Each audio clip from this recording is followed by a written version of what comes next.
juga nggak menuduh istri buruan, cuma kenapa di sini terkait nama mantan suaminya dibawa-bawa? Karena kan beliau ada chat ke Inara, aku memiliki CCTV yang dimana bla bla bla bla. Nah, berarti kan harus dipertanyakan dong sama penyidik, kamu memiliki CCTV ini dari mana? Siapa yang ngasih? Misalkan Ibu MW punya CCTV, kamu dapat CCTV ini dari mana? Akhirnya kan terungkap siapa yang mengambil CCTV. Untuk Mawa. Nah, oke. Jadi di sini aku mau minta maaf dulu kepada Mawa. Aku mengetahui bagaimana sakitnya perasaan kamu, tapi di sini saya mau berbicara dua perspektif. Jadi kita tuh harus berpikir satu sudut pandang, yaitu dari perasaan Mawa, yaitu satu sudut pandang lagi dari perasaannya Inara yang mungkin belum banyak diketahui oleh masyarakat. Ya kan? Memang kalau dari sisi perasaannya dari Mawa, saya ikut turut prihatin dengan keadaan ini gitu.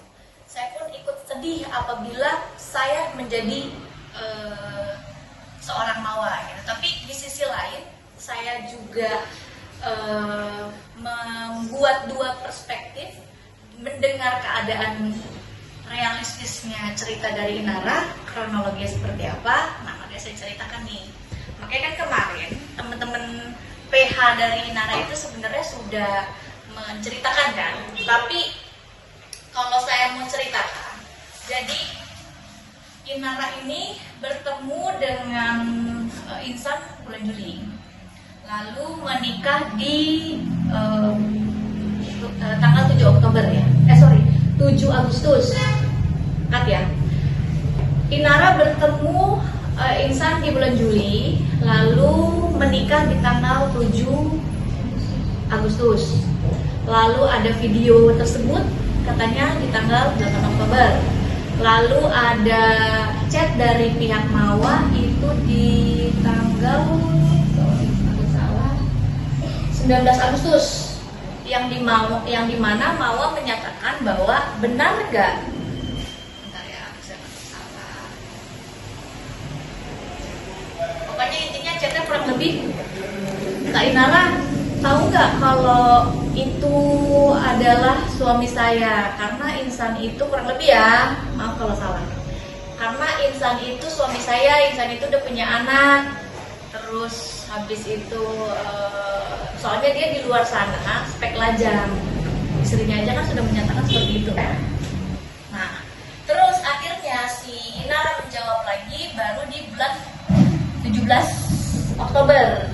Inara menjawab lagi chat itu, dia baru berani menjawab chat itu karena kan akhirnya dia ribut dulu tuh sama Insan ya. Nah, akhirnya si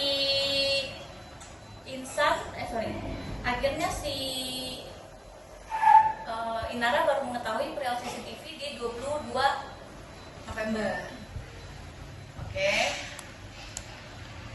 Terus di dalam rumah. Terus apa lagi pertanyaannya, gimana sih? Saya jadi bingung. Ulangin deh ke illegal access ya. Orang-orang menyatakan perihal illegal access ini pidana, bukan pidana yang berat.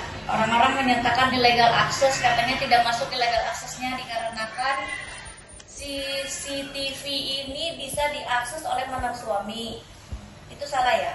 CCTV itu tidak bisa diakses oleh mantan suami. CCTV itu hanya diakses oleh Inara. Mantan suami hanya datang atas dasar izin Inara. Dan biasanya kalau Inara di luar kota, mantan suami boleh datang. CCTV tidak ada yang mau akses selain Inara, itu satu.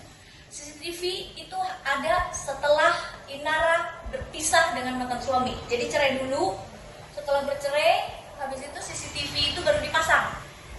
Nah, habis itu kartu keluarga pun Inara sudah berpisah.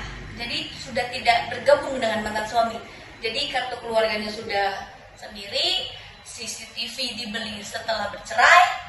Yang disampaikan ke publik juga, saya juga bingung nih, orang-orang pada berspekulasi, membuat cerita bahwa rumah itu milik mantan suami itu dari mana? Inar aja belum menyebutkan apapun. Nah, kok bisa seorang ahli hukum, seorang pengacara yang sudah terkenal, kondang dan senior sekali menyatakan bahwa illegal access ini adalah pidana yang ringan, sedangkan dia belum tahu bagaimana sih faktanya, bagaimana sih barang buktinya. Oh, sudah menyatakan bahwa pidana illegal access itu tidak ringan. Coba kalau teman-teman yang belum mengerti dibuka aja di Google. Illegal access pidananya berapa tahun ancamannya?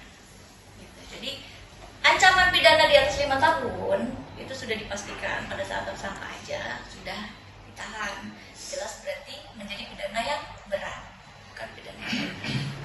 Tapi bantahan. Oke, satu lagi aku bilang, katanya rumah itu bukan rumah Inara tapi rumah mantan suami. Berikan namanya. Iya. Tapi saat ini sertifikat rumah siapa? Atas nama rumah Inara. Sertifikat rumah Inara CCTV dibeli pada saat sudah bercerai dan Inara sudah pisah kakak. Itu tandanya dia punya hak memiliki privacy. Jika siapapun seseorang yang masuk dan mengambil atau data pribadi atau ranah pribadi dia, yang jelas masuk illegal access-nya. Berarti jadi terlapor